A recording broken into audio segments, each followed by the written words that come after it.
അള്ളാഹുവിനുള്ള വിശ്വാസത്തെക്കുറിച്ചാണ്. ഈ പ്രപഞ്ചത്തിന് ഒരു സെട്ടാവ് ഉണ്ട് എന്നാണ് ഏതൊരു മനുഷ്യൻ്റെയും യുക്തി അവനോട് പറയുക. അതാണ് ലോജിക്ക്.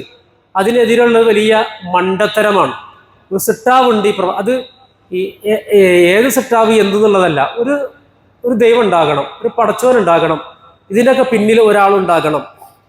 ഞാൻ വായിച്ചത് ഓർക്കുകയാണ്, ഒരു ലോകപ്രശസ്തനായ ഒരു സയൻറ്റിസ്റ്റ്, അദ്ദേഹത്തിൻ്റെ ഒരു വിശ്വാസിയായ ഒരു സയൻറ്റിസ്റ്റ്, അദ്ദേഹം പഠിച്ചു മനസ്സിലാക്കിയ പ്രപഞ്ചത്തിൻ്റെ വിവിധ ഗോളങ്ങളുടെ ഈ പ്രപഞ്ചത്തിൻ്റെ ചലനത്തെക്കുറിച്ച് അദ്ദേഹം പഠിച്ചു മനസ്സിലാക്കിയിട്ട് അദ്ദേഹം ചെറിയ മിനി മോട്ടറുകൾ ഘടിപ്പിച്ചുകൊണ്ട് അത് അദ്ദേഹത്തിൻ്റെ ഒരു മേശപ്പുറത്ത് ആവിഷ്കരിച്ചു എന്നാണ്. ഇവിടെ ചന്ദ്രന്, ഇവിടെ സൂര്യന്, അങ്ങനെയൊക്കെ ആക്കിയിട്ട് വളരെ മനോഹരമായി അദ്ദേഹം അത് രൂപപ്പെടുത്തിയെടുത്തു.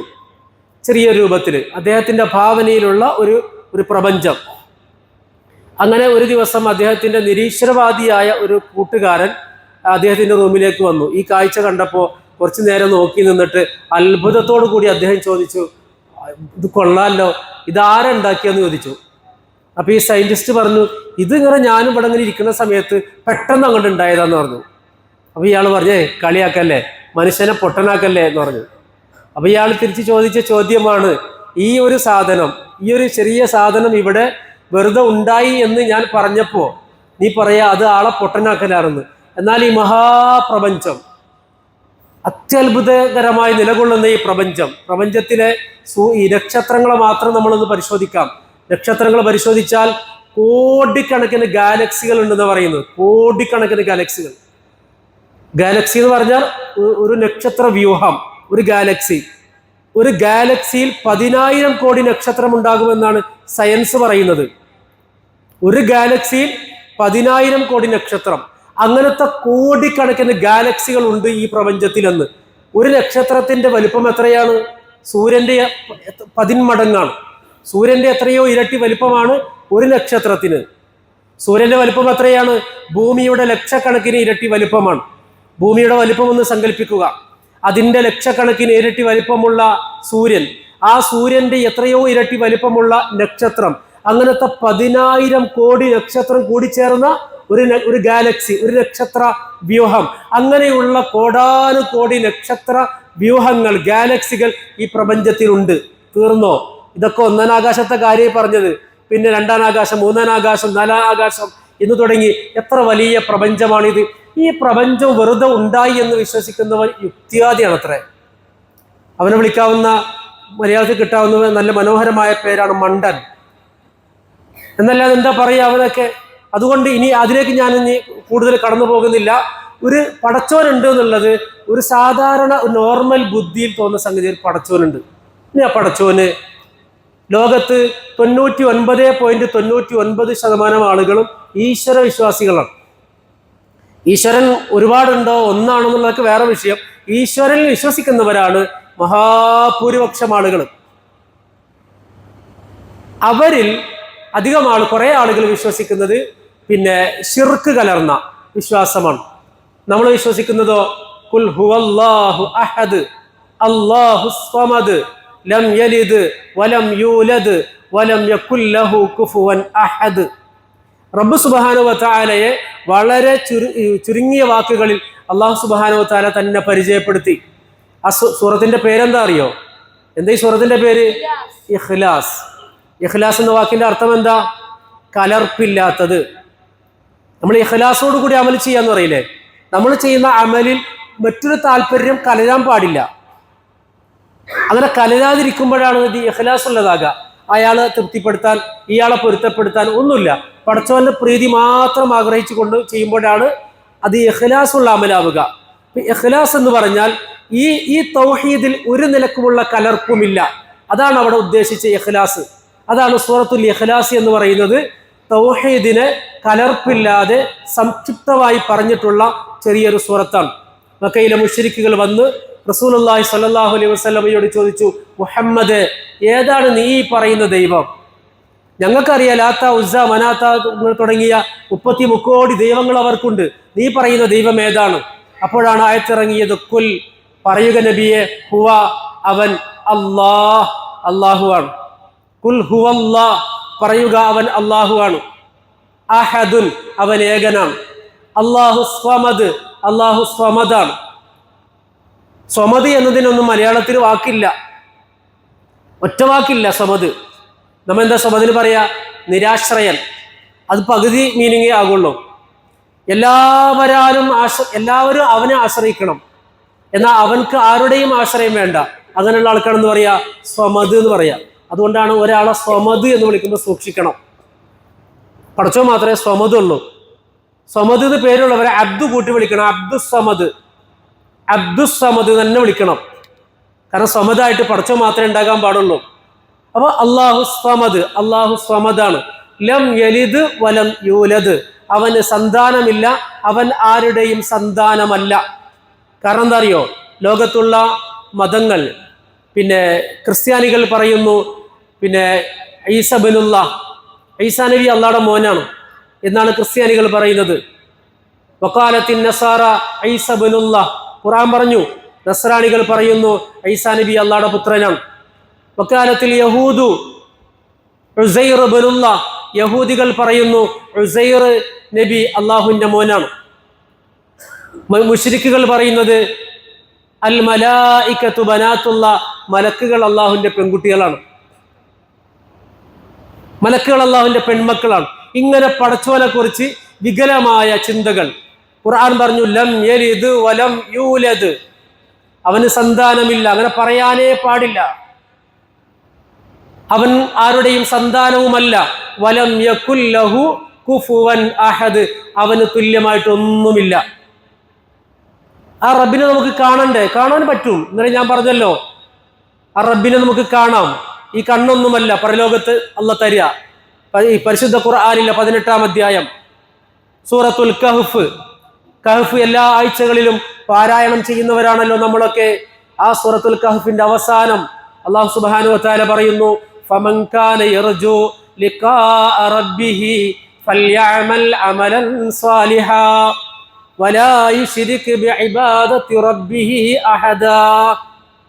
ഫമൻ കാന യർജു, അതിനാൽ ആരെങ്കിലും ആഗ്രഹിക്കുന്നുവെങ്കിൽ, ആർക്കെങ്കിലും പൂതിയുണ്ടെങ്കിൽ, ആർക്കെങ്കിലും പ്രതീക്ഷയുണ്ടെങ്കിൽ, ലിഖാഅ റബ്ബി, റബ്ബിനെ കണ്ടുമുട്ടാൻ, എൻ്റെ റബ്ബിനെ, എൻ്റെ രക്ഷിതാവിനെ ഞാൻ ഇതാ സദാസമയം സുജൂദിലും റുക്വയിലുമൊക്കെ ചിലവഴിക്കുന്നത് ആരുടെ മുമ്പിലാണ്? ആ റബ്ബിനെ കണ്ടുമുട്ടാൻ ആരെങ്കിലും ആഗ്രഹിക്കുന്നുവെങ്കിൽ ഫൽയഅമൽ അമലൻ സാലിഹാ, അപ്പോൾ അവൻ സൽക്കർമ്മങ്ങൾ ചെയ്തു കൊള്ളട്ടെ. അതാണ് അതിന് പരിഹാരം. വലാ യുശ്രിക് ബിഇബാദത്തി റബ്ബിഹി അഹദ, ആ അല്ലാഹുവിനുള്ള ഇബാദത്തിൽ ഒന്നിനെയും പങ്കു ചേർക്കാതിരിക്കട്ടെ. അപ്പൊ അള്ളാഹു എന്ന് പറയുന്നത് പിന്നെ ഈ പറഞ്ഞ പോലെ ഒരുപാട് ദൈവങ്ങളല്ല. അള്ളാഹുവിനെ കുറിച്ചുള്ള വളരെ വികലമായ ദൈവത്തെക്കുറിച്ചുള്ള വേറെയും കുറേ സങ്കല്പം ലോകത്തുണ്ട്. അതിൽ നിന്നെല്ലാം വ്യത്യസ്തമായ ഏക ദൈവത്തിൽ വിശ്വസിക്കുന്ന റബ്ബുണ്ട്. ആ റബ്ബ് ഏകനാണ്, ഒന്നാണ് എന്ന് വിശ്വസിക്കുന്നവരാണ് സത്യവിശ്വാസികൾ. അള്ളാഹുവിന്റെ പ്രത്യേകത എന്താണ്? അള്ളാഹുവിന്റെ പ്രത്യേകത, അള്ളാഹുവിനെ പോലെ മറ്റൊന്നില്ല. വലം യകുൽ ലഹു കുഫുവൻ അഹദ്, അവന് തുല്യമായിട്ട് വേറെ ഒന്നുമില്ല. അള്ളാഹുവിനെ പോലെ ഒന്നുമില്ല എന്ന് പറഞ്ഞാൽ അള്ളാഹുവിനെ പോലെ കേൾക്കുന്ന ആരെങ്കിലും ഉണ്ടാവോ? എല്ലാം കേൾക്കുന്നവര് ആരുമില്ല. നബിമാര് എല്ലാം കേൾക്കുവോ? ഇല്ല. എന്നാ നബിമാര് നമ്മളെപ്പോലെയാണോ? അല്ല. നബിമാര് സാധാരണക്കാരാണോ? അല്ല. സാധാരണമെന്ന് പറയരുത്, അതൊക്കെ വിവരക്കേടാണ്. പ്രവാചകന്മാരെ കുറിച്ച് സാധാരണ മനുഷ്യന്മാരെന്ന് ചില ആളുകൾ ഖുർആനിലെ ആയത്തുകളൊക്കെ തെറ്റായി വായിച്ച് മനസ്സിലാക്കിയിട്ടുണ്ട്. ശുദ്ധ വിവരക്കേടാണ്. ലസ്തു മിഥലക്കും, ഞാൻ നിങ്ങളെപ്പോലെയല്ല എന്ന് റസൂലുള്ളാഹി സ്വല്ലല്ലാഹു അലൈഹി വസല്ലമ തന്നെ വ്യക്തമായി പറഞ്ഞിട്ടുണ്ട്. അപ്പൊ ആയത്തുകളെയും ഹദീസുകളൊക്കെ വായിക്കുമ്പോൾ നമ്മുടെ സ്വന്തം ഇഷ്ടപ്രകാരം വായിച്ചാൽ പോരാ. എങ്ങനെയാണ് സഹാബത്ത് ആ ആയത്തിനെ മനസ്സിലാക്കിയത്, അതുപോലെയാണ് നമ്മൾ മനസ്സിലാക്കേണ്ടത്. അപ്പോൾ പ്രവാചകന്മാർ നമ്മെ പോലെയല്ല. പിന്നെ ഔലിയാക്കളോ നേർക്ക് നേരെ ഇപ്പോൾ നമ്മുടെ ചർച്ചയിൽ വരുന്നില്ല, ഇൻഷാ അല്ലാഹ് വഴിയേ വരും. പ്രവാചകന്മാർ നമ്മെ പോലെയല്ല. എന്നാൽ പ്രവാചകന്മാർ പടച്ചോനാണോ? അതുമല്ല. എല്ലാം കേൾക്കുന്നവരാണോ? അല്ല. എല്ലാം കേൾക്കുന്നവർ ഉണ്ട്. ഔലിയാക്കളോ പ്രവാചകന്മാരോ എല്ലാം കേൾക്കുന്നവരാണെന്ന് വിശ്വസിച്ചാൽ അത് അള്ളാഹുൽ പങ്കു ചേർക്കലാണ്.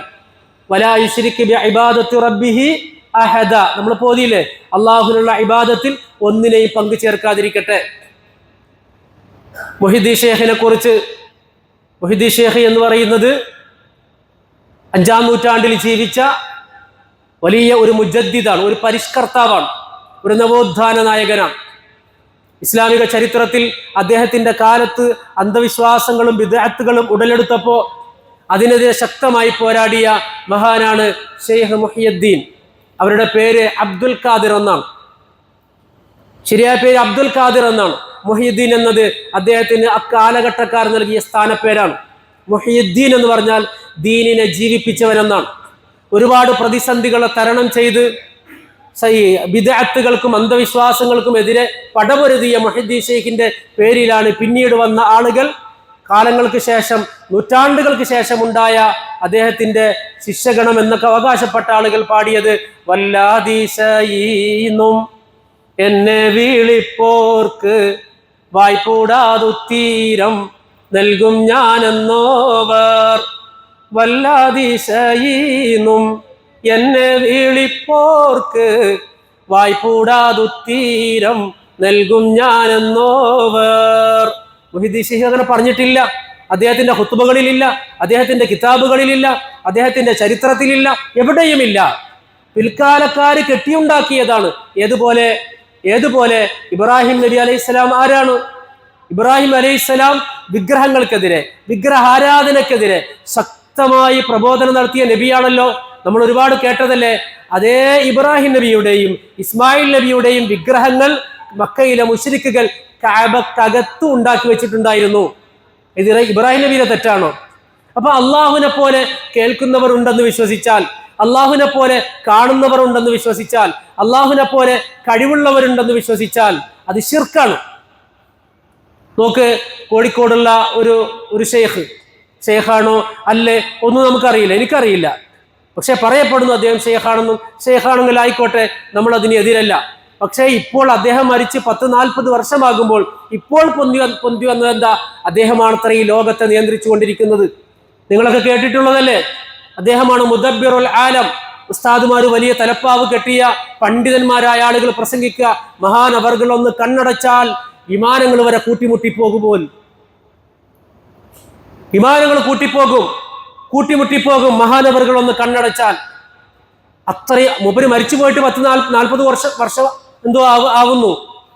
ഇങ്ങനെയൊക്കെ മഹാന്മാരെ കുറിച്ച് എന്തെല്ലാമാണ് അവർ പറഞ്ഞത്. മരിക്കുന്ന സമയത്ത് പോലും ഒരു വിശ്വാസിയുടെ ആഗ്രഹം ലാ ഇലാഹ ഇല്ലല്ലാഹ് പറയണമെന്നാണ്. ഇവർ പറയുന്നത്, പ്രസംഗിക്കുന്നത് പോയി എവിടെ എത്തിയെന്നറിയോ? മരിക്കുന്ന സമയത്ത് മടവൂർ മടവൂർ മടവൂർ എന്ന് പറഞ്ഞ് മരിച്ചാൽ ഈമാൻ കിട്ടുമെന്നാണ്. ഇങ്ങനെയൊക്കെ വലിയ ശിർക്കുകളാണ് സമൂഹത്തിൽ കടന്നുകൂടുന്നത്. അപ്പൊ അള്ളാഹുവിനെ പോലെ മറ്റാരുമില്ല. വലം യകുല്ലഹു കുഫുവൻ അഹദ്.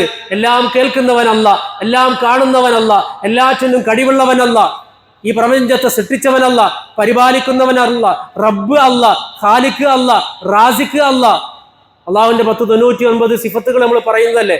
ഇൻഷാ അല്ലാഹ് ബാക്കി കാര്യങ്ങൾ നമുക്ക് നാളെ പറയാം. റബ്ബ് സുബ്ഹാനഹു വ തആല നമ്മൾ ചെയ്യുന്ന അമലുകളെ സ്വീകരിക്കുമാറാകട്ടെ.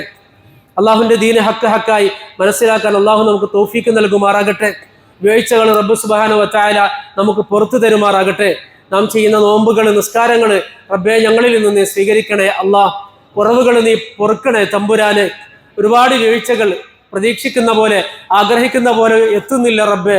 അള്ളാഹുവെ ഞങ്ങളോട് നീ കരുണ കാണിക്കണേ. അള്ളാഹ് ഞങ്ങൾക്ക് നീ പുറത്തു തരണേ തമ്പുരാന്. ഞങ്ങളുടെ നോമ്പിലെ പോരായ്മകളെ നീ പൊറുക്കണേ. അള്ളാഹ് ഞങ്ങൾ നോമ്പിന്റെ ഓരോ രാവും പകലും സമയം എങ്ങനെ ഉപയോഗപ്പെടുത്തുന്നു, ഒരുപാട് വീഴ്ചകൾ സംഭവിക്കുന്നു റഹ്മാനെ. അള്ളാഹു ഞങ്ങൾക്ക് മാപ്പാക്കണേ. അള്ളാഹ് ഞങ്ങളോട് നീ പൊറുക്കണേ തമ്പുരാനെ. തെറ്റുകൾ കുറ്റങ്ങൾ നീ മാപ്പാക്കണേ റഹ്മാനെ.